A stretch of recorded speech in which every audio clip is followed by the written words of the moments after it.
Maya payamak kaya kayo kapatid. Good morning po sa inyong lahat mga kapatid. Part 4 na po tayo sa ating Bible study. Revisiting the Doctrine of Repentance. Yan po ang ating paksa. Yan po ang ating topic. Sana po makarating tayo sa pagsagot doon sa tanong ng ating malugod na pastor na yung tinalakay natin na dalawang dumating sa templo, na dalawang tumayo sa harapan ng Diyos, isang pariseo at isang publikano, isang self-righteous at isang humble guy. At ang sabi po ng ating Panginoong Jesucristo, yung pong publikano or the sinner, na repentant sinner, yun po ay ang na-justified. Ang tanong po ng pastor kung ano po yung na-justified doon sa publikano. Ipagpatuloy po natin ang ating paksa. Alam po ninyo, ang pagdating po ng ating Panginoong Jesucristo ay ayon sa mga hula na naibulalas po ng mga propetang sinugo po ng ating Panginoong Diyos Ama sa langit.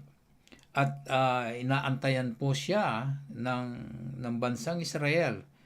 At alam po natin at alam po ng Israel na padating ang hula na the prophecy will be fulfilled.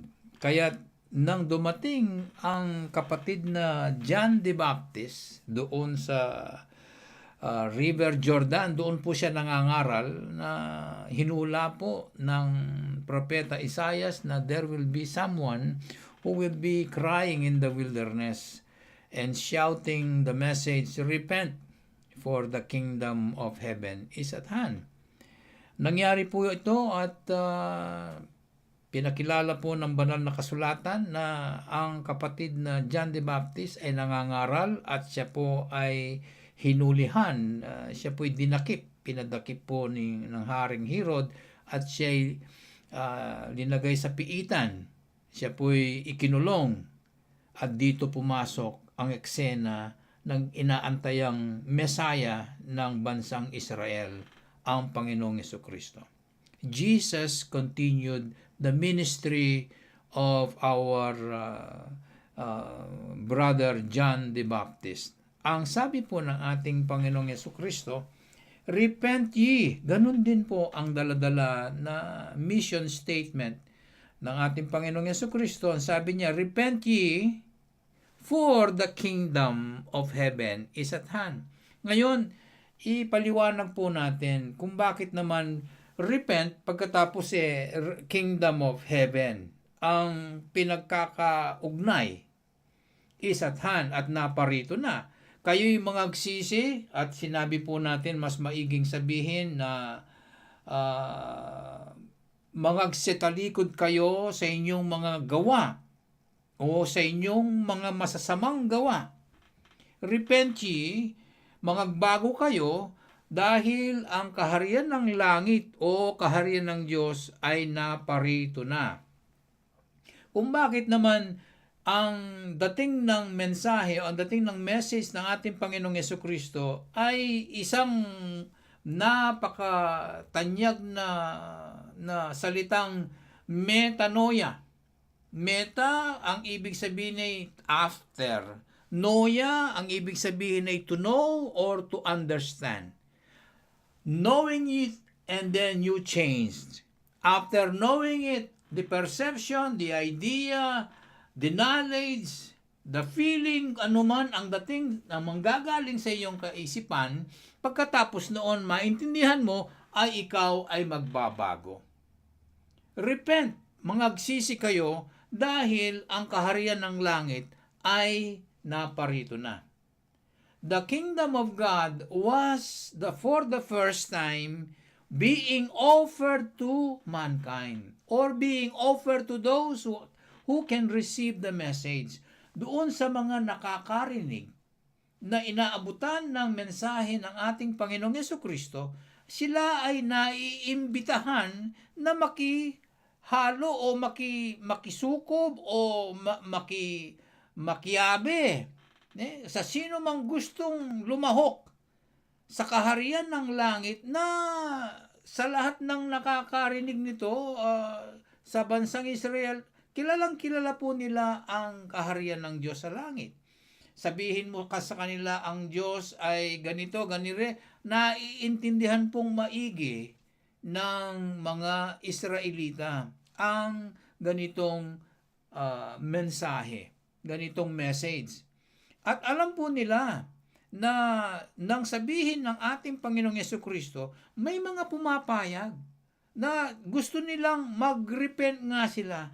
This is the first time the kingdom of heaven was told or was spoken and offered to all those who are listening. The invitation was in the air.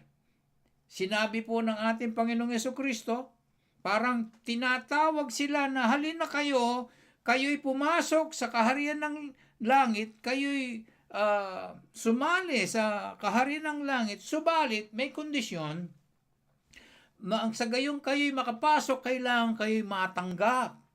To be able to get inside the kingdom of heaven as part of it, as a member of it, you need to be accepted first. And how can you be accepted? Paano kayo matatanggap? Sa pamamagitan po ng repentance. One should repent. One should understand. One should know, and then afterwards would change. Alam nyo kasi mga kapatid, kung papasok tayo sa kaharian ng langit o sa kaharian ng Diyos, we need to be right with God. Kailangan natin tayo'y maging matuwid na makisama sa Diyos. Ang Diyos naman ay makisama din sa atin dahil siya'y matuwid, He is a righteous God, talagang adwana kaya katam, hihingan ng Panginoong Diyos sa atin na tayo din ay makiangkop sa Kanya o na tayo din ay makipantay na makaabot doon sa Kanyang standard. Alam po ninyo, hindi man tayo makalapit sa Diyos. Kinailangan ng Panginoong Yesukristo ay isugo ng Panginoong Ama upang siya ang mamagitan. No one cometh to the Father except through me, sabi ni Jesus Christ. Walang makapapasok, walang makakalapit sa Ama, kundi dahil kay Kristo. At kahit na sa panalangin natin, hindi tayo mariringgan, hindi tayo makakaabot sa ating mga sinasabi sa Diyos, ang Diyos Ama, kailangan ang mag-abot sa Kanya ay ang ating Panginoong Yesukristo. We need to repent, for the condition was stated, repent ye, because the kingdom of heaven is at hand. And to those who are willing, and to those who would like to be accepted, who would like to willingly come into the kingdom of God, they need to repent. And to do that, he needs to change his mind. Bakit? Alam po ninyo, alam ng Diyos masama ang takbo ng ating mga isip. Hindi lamang yon. Alam ng Diyos na masama ang takbo ng ating mga pamumuhay. Alam ng Diyos na maanghang ang ating mga pagsasalita. Alam ng Diyos ang iniisip natin. Kaya nga, ang gusto ng Panginoong Ama sa langit ay inaanyayahan tayo na pumayag doon sa pagtalikod sa ating maruming pamumuhay. Alam po ninyo, ang lahat po ng gawa ng tao, ito ay masama sa harapan ng Diyos. Kasi nga, yung pagka matuwid ng tao sa kanyang sariling kaisipan, sa kanyang sariling kalooban, ay nahihiwalay niya, naitatabi niya ang kalooban ng Diyos. At ito'y hindi maganda. Sa paningin ng Diyos, ito ay masama. It is evil in the sight of God. Proverbs 21 verse 2. Sabi po ng Diyos sa atin, every man's way is right in his own eyes. Alam po ninyo, kunin natin yung salitang own. Yung salitang own ay makasarili. Yun ay ating kakayahan. Yun ang ating kagustuhan. Yun ang para sa atin. At lahat ng ating mga gawa o ating mga gawi o yung ating pamamaraan para sa ating pansarili, ang turing natin dyan ay mabuti. Mga kapatid, nino mo kaya kayong lumawi kayong sarimin at sabihan ng, ay katsura ko. Nino mo ring sumabing po tang karpintero ya miglagaria, king kilob na ning pati nga pong sinabi na, marok nga ning gewa ko. Ali, kaya maging marok ng gewa mo, king kilob na ning pati nga pong, may man inoffer ito king Diyos. Wari king Old Testament, aldoldo buri na ning Diyos, mag-offer la kayo. Pero king aldoldo tamong pamibiebi, taman mag-offer king Diyos. Lumualta bali tayagan na kayong Diyos. Sinakita king sakin, biglakad tami, rasta king obra tami, time clock tami, tayo managan na kayong Diyos. Ikwata ng meg obra at mig break. Nakuha na nating nagutom at tayo nag-break at kumain. Hindi man tayo nakapagpasalamat. Nasaan ang Diyos sa ating buhay? Kaya nga ngayon, sinasabi ng Diyos, kung gusto ninyong makisama sa akin, kung gusto ninyong pumasok sa aking kaharian, mangagsisi kayo. Tanggalin nyo, ibahin ninyo ang inyong pamumuhay. Sa Psalms chapter 36 verse 4, matutulog na lang, sabi ng Diyos, matutulog na lang ang tao, siya ay nagdi-devise, siya ay nagpaplano, siya ay lumilikha ng kathang masama. Ang kanyang imagination sa kanyang higaan, sa kanyang bed, sa kanyang kama, sa kanyang higaan, ang kanyang imagination ay masama. Ang tawag ng Diyos dito ay wickedness. Mga iniquities na hindi pangkaraniwang kasalanan. Ang sabi, gustong-gusto ka ng taong ito, siya'y nandoon sa kalagitnaan ng kasamaan. He set himself in the middle of that path that is not good. At ang inaantay ng Diyos sa atin kamuhian natin ng masama. Labanan natin ang pangit, ang masama. Pero hindi. Ang sabi ng Diyos you do not despise evil, sabi. You do not hate evil or you do not hate your own wickedness. You love it, you take pleasure in it. Nasasarapan ka sa masama. Sa kasalanan ginagawa mo, laban sa Diyos, ikaw ay nasasarapan. Hindi mo man napapansin na kinakalaban mo pala ang Diyos araw-araw. Pinagagalit mo ang Diyos sa araw-araw. Ngayon binubukas niya ang kaharian ng langit para sa'yo. Ang gusto lang niya ay mangagsisi ka. Makatanggap ka ng ebanghelyo. Pagkatapos pumapayag ka na tanggapin mo si Kristo. Pero nung i-apply na sa'yo ang baptism, abay biglang pumasok sa isip mo, ay nako, hindi ako pwede. Sayang yung aking pinagpagurang sa aking relihiyon. Hindi ka nga willing na magbago. Walang pinagbago May tinanong ang kapatid na sa akin kung paano siya pa rin yung ganun pa rin yung gawin niya. Walang fruit of repentance, walang pagbabago. Kung walang pagbabago napansin mo, kawawa yung tao. Katulad nung isang kapatid ayaw nang dumalo. Nakarinig pa naringgan pa na siya ay nasa simbahan na. Nandun na sa simbahan na dati niyang pinupuntahan. Bakit ka babalik doon? He set himself in the path that is not good, sabi ng Panginoong Diyos. Siguro bago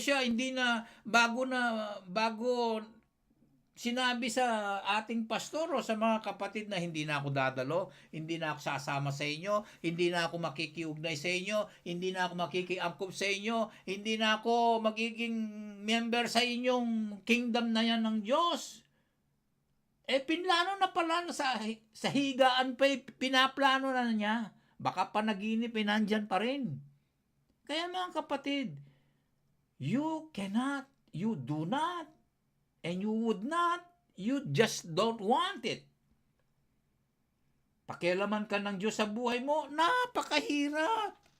Mga kapatid, Hindi simple maging Baptist. Ito yung pinakamahirap na statement na umalingaw-ngaw sa buong mundo. If you want to enter the kingdom of God, you need to change everything in your life. Deny yourself, carry your own cross, and then come and follow me, sabi ni Jesus Christ. Alam po ninyo, may nangyari sa Old Testament na mahabang salaysay nito, pero ito na lang isang doon sa unang hari 14:9, ganito po yung sinasabi. Subalit yung si Jeroboam na pinromote ni Solomon, ni Haring Solomon, anak ito ni Nebat. But siya mismo na parang nagpakitang gilas bandang huli, has done evil above all that were before thee, sabi ng Diyos. For thou hast gone and made thee other gods and molten images to provoke me to anger and hast cast me behind thy back. Hindi ba't ginawa natin to? Uulitin ko sa inyo. Subalit ikaw, sinasabi to ng Diyos sa atin, ikaw ay gumawa ng matinding kasamaan, higit pa doon sa nakakilala sa iyo, na nagpanganak sa iyo, higit pa doon sa nagturo sa iyo, higit pa sa magulang mo, higit pa doon sa kapatid mo. Ikaw na tumayo sa iyong sariling kalooban, you have done evil above all that were before thee. Hindi ba't ginawa natin yon? Limpasan tala parehat ang kakilala tamo. Because you have gone and made the other gods. Nang relihiyon mo ngayon Imagine, at yun nakakingkilob na ning pasbol, at yun nakakingkilob na ning kingdom na ning Diyos, at yun nakaking Baptist Church. Kaya ba't, okay mo mangumpara ka, tama lang naman kumpara ka. Pero, wag ka. Pagka binalikan mo ang iyong relihiyon na sinasabing ang tao ang siyang magpapatawad sa iyong mga kasalanan, bilhin mo itong ganitong seremonyas at ikaw ay maliligtas. Tanggapin mo yung tinapay na ganito, magiging Kristo yan, magiging katawan ni Kristo.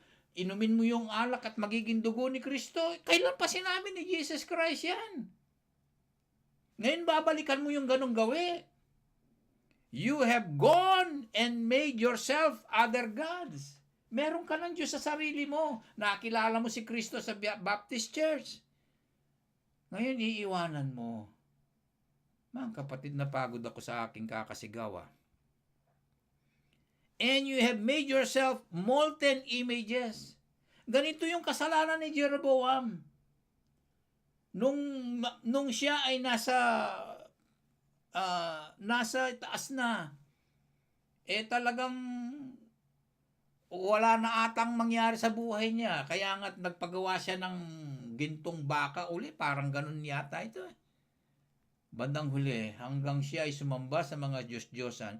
Ano ang sabi? Pag ginawa mo ito, you provoke God to anger. You provoke me to anger, and you have cast me behind thy back. Tinalikuran mo ako tinapon mo ako sa likod mo, sabi ng Diyos. Araw-araw yan, gabi-gabi. Eto pa, sabi ni Jeremiah dun sa 18:15. For my people have forgotten me, sabi. Kinalimutan ako ng aking mga iniligtas sa kamay ng kalaban. My people have forgotten me. Huwag naman sana mangyari sa mga Baptist, sa ating mga kapatid na kakalimutan nila ang Diyos. And then they burn incense to worthless gods. Kasi tandaan nyo mga kapatid, tatalukuran mo ang Diyos. Ala kang Ginoo. Nanggawan mo, gawa kang sarili mong Ginoo. Kaya tamburi mo. Lapitan mo ngayon nung ninuretang sasambang ribulto, baka lapitan mo lang. Bang kanita, mipaldan ka. Para yung pag-alis mo sa church, wala silang masabi sa'yo. Wala silang masumbat sa'yo. Kailangan kaagad kang may relihiyon. Lilipat ka ng ibang aguman na yung papayag sa kagustuhan mo. Kapilan man ng Diyos papayag yung kagustuhan natin. We cannot burn incense to worthless gods. And then we stumble in our ways. Mga takid tamo.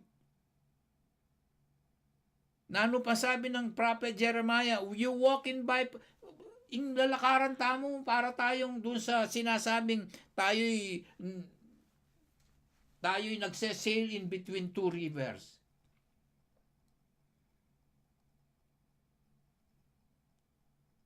You walk in bypath, not in highway, sabi niya. Yung kailiwanan, alakang diretsyong kaisipan. Kaya intutukuya na po ning kay katamong pag-aralan. Malino ng sasabihan Jesus Christ kay katamo, kanyang ipangaral niya ing repent ye, ing kaya kong self-righteousness. Nung makanano yung alak ko yung sarili yukin, makanya nakaisipan pa, paano ninyong matatanggal ang inyong sariling matuwid na kalooban, ay yun ang pagbabago. Yun ang pagtalikod sa kasalanan.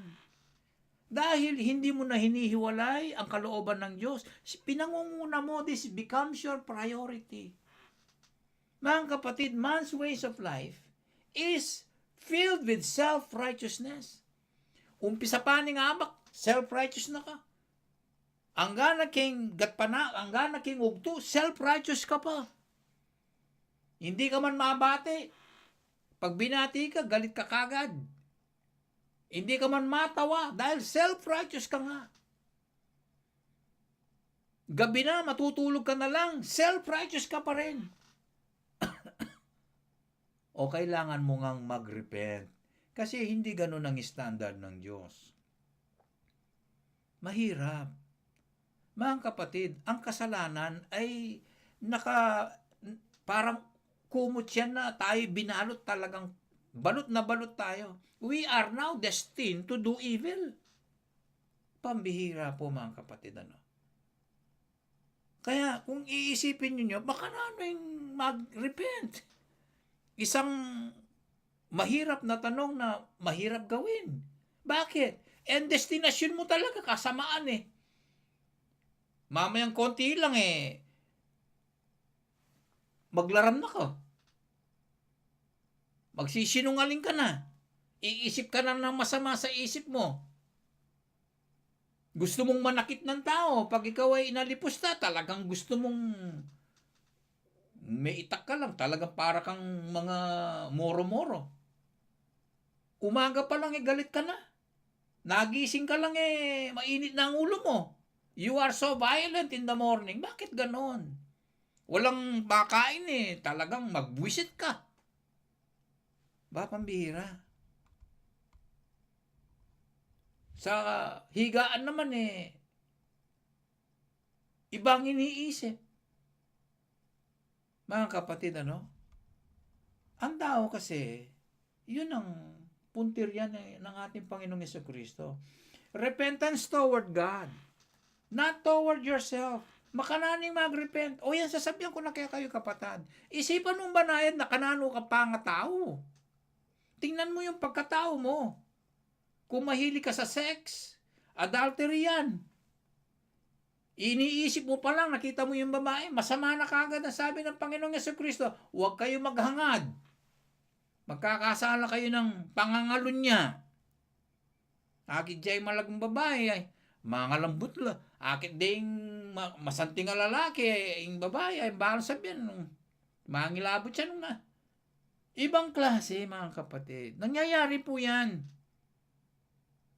Kung naman magalit talagang galit na galit. Ibang klase. Ito yung sinasabi ng ating Panginoong Jesucristo na kung mag-repent ka, tanggalin mo yan. Tanggalin mo yan. Paano mo matatanggal ang tanong? Mga kapatid, ang pag-repent, ang pagsisisi po mga kapatid. Kung tayo ang magsisisi, gawa po natin yun. And sabi ko nga, Ephesians chapter 2, verse 8, 7 and 8, for by grace are ye saved through faith in Christ. It is not of your own works. but it is a gift. Ano itong binabanggit ng Efeso? Na ang kaligtasan daw ay regalo ng Diyos sa atin. Regalo. So kung regalo ito, lahat ng nakapaloob doon sa package na yun, sa salvation, katulad ng repentance and faith, di gift din yung nasa loob na yun. Saan ang galing ang gift? Doon sa giver. Hindi doon sa recipient. Kaya mga kapatid, buksan po ninyo ang mga isip ninyo sa sinasabi ko. Subukan ninyong magtayo kayo ng sarili ninyong repentance. Magtayo kayo ng building of repentance in your mind. Kung gusto nyo, inahamon ng Panginoong Diyos ang makasalanan tao. Magbuhat sa panahon ni Adan hanggang sa panahon natin. Wala pong makaiiwas. Wala pong makapagsasabing sa pamamagitan ng aking lakas, ako ay nagbago. Asong ulo lang sinasabi ng banal na kasulatan na babalik ka sa iyong pinanggalingan. Kaya nga, ang sinasabi ng banal na kasulatan na ito'y kaloob ng Diyos. Mga kapatid, ang banggit ng banal na kasulatan na dito sa aking babasahin sa inyo, doon sa Gawa 11:18, ang sabi, nang sila'y nakarinig ng mga bagay na ito, sila'y nanahimik at pinuri at minulwalhati ang Diyos. Sinasabi, ngayon nga, ang Diyos pati ang mga Hentiles ay pinagkalooban ng pagsisisi sa papuntang buhay, sa ikabubuhay na walang hanggan. Tingnan nyo mga kapatid. When they heard these things, they held their peace and glorified God, saying, then has God also to the Gentiles granted repentance unto life. Saan galing? Sa Diyos. Sino ang nagbigay? Ang Diyos. Sino ang binigyan? Mga Hentiles. Tayo binigyan. Anong binigay? Repentance unto life. Bakit ang Diyos ang nagbibigay? Dahil alam po ng Diyos, kung tayo sa sarili natin, gagawin natin, we do not know where to start. We do not know what to do.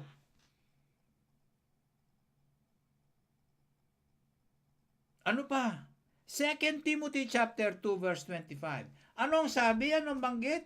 In meekness, sa kagandahang kababaang loob, in instructing those that oppose themselves na nagbabagang paglalaban sa sarili, if God peradventure will give them repentance to the acknowledging of the truth. Tingnan mo na. Hindi ka makakaabot sa standard ng kanyang katotohanan kung hindi kanya tutulungan. Kaya nga sabi, baka sakali ang Diyos ay bigyan kanya ng repentance. Ay mga kapatid, iba po ang ating pag-uusap. Lumundag po ako niyan. Hindi man ako dapat pamiras ka rin.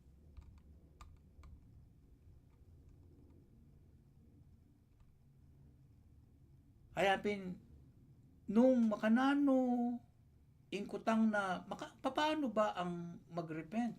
Abay, tanggapin mo sa sarili mo na ikaw ay suwail, ikaw ay sinungaling, isulat mo.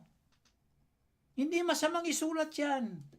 Kung babaero ka, ilagay mo, babaero ko, number 1. Kung drunkard ka, drunkard ako, number 1. Kung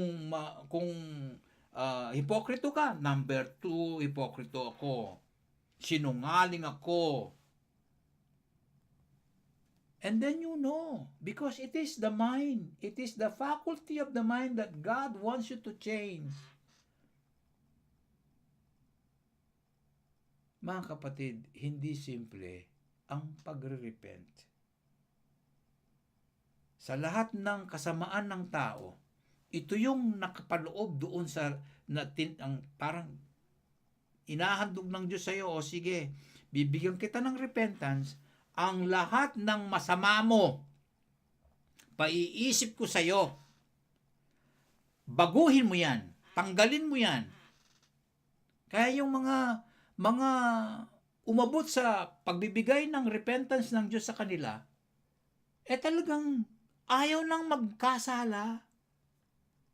Tingnan mo si Pablo, ayaw nang magkasala. Tingnan mo si Pedro, ayaw nang magkanulo. Tingnan mo si John, lahat. Tingnan mo tayo, ayaw nating mabahiran ng pangit. Bakit?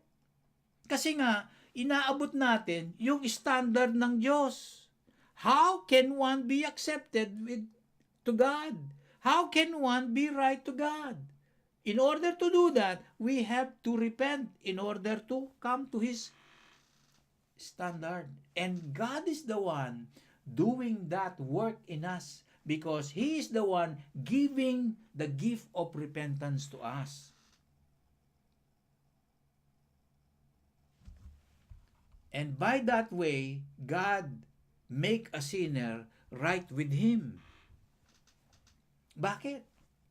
Kailangan naman natin na malaman na bakit ka naman pwedeng makiugnay sa Kanya? Anong ikauugnay mo sa Kanya? Bakit? Kasi, mga kapatid, isa lang ang ibibigay ko tapos na tayo. Pagpatuloy natin sa susunod. Sa lumang tipan pa, pinakikilala na ng Diyos siya'y banal. Para sinasabi niya, I want you to know that I am a holy God. And if I am a holy God, for you to repent and come to my standard, of course, I want you to be holy, for I, your Lord, your God, am holy. Hindi ba't ganon?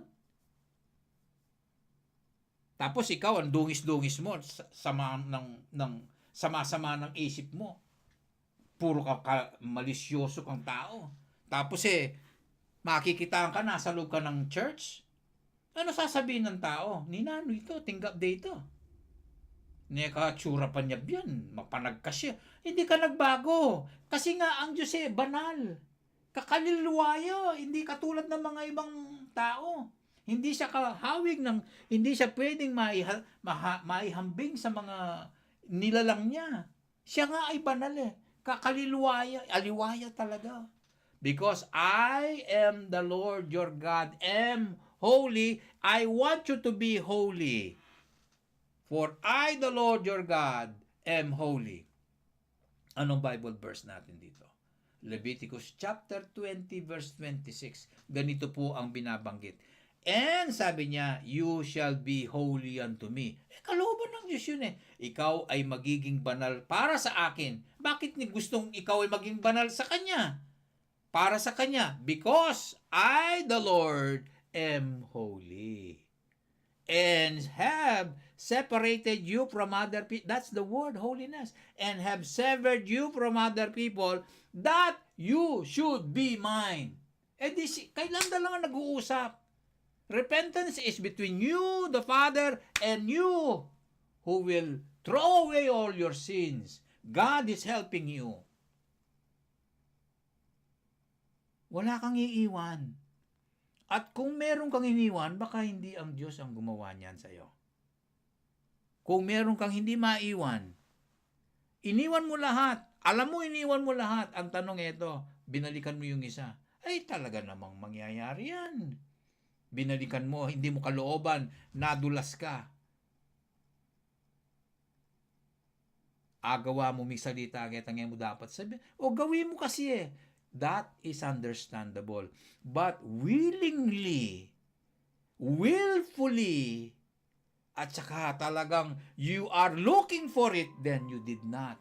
You were not. God has not granted you repentance unto life.